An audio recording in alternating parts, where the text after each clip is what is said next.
Oke ya pemirsa, Yoki kamu Lepak bang? kena janto. Dari Indrapuri bang. Dari Bubuk hamnya lah. Bupati yang Semenjak bang arena pameran. Jantonya ya benar. Terus Sri kamu mana? Ini kan cek media. Media banyak dah. Nyo demi untuk tampilannya kamu kehadir bersama Cik Media di sini dan juga ada Bang Agam, kenal le? Ya. Ya. Jadi pelawak kamu mungkin malam ini juga akan menghibur penonton dan peserta yang hadir kena. Mana Bang Agam? Iya betul. Tapi orangnya harus lewat pagi le ya? Harus lewat pagi. Si. Oke ya. Kok payah nih bagi dulu. Tapi yang apa pun? Oh. Yang lebih kurang lah. Yap. Pemirsa. Dan pemirsa.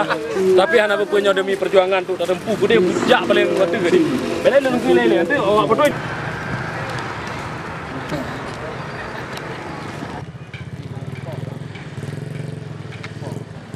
Mana ni dia?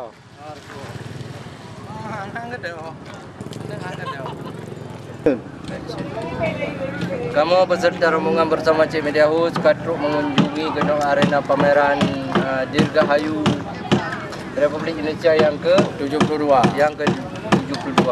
dirayakan di Kota Jantung.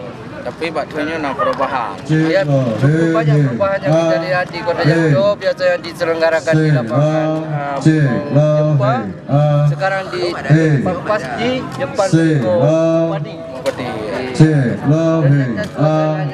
Masih ramai padahal acara yang belum dibuka dan juga agama akan memeriahkan insyaallah grup film kamu mudah-mudahan sukses. Bang, kawan. Kalau yang seperti hong pergi awak, kamu ada juga.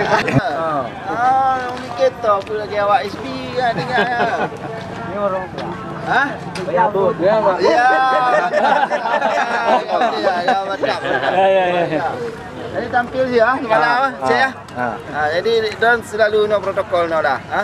Jadi. Ha? Ya ada JUP dah. Kamu ada JUP. Ya. Ha?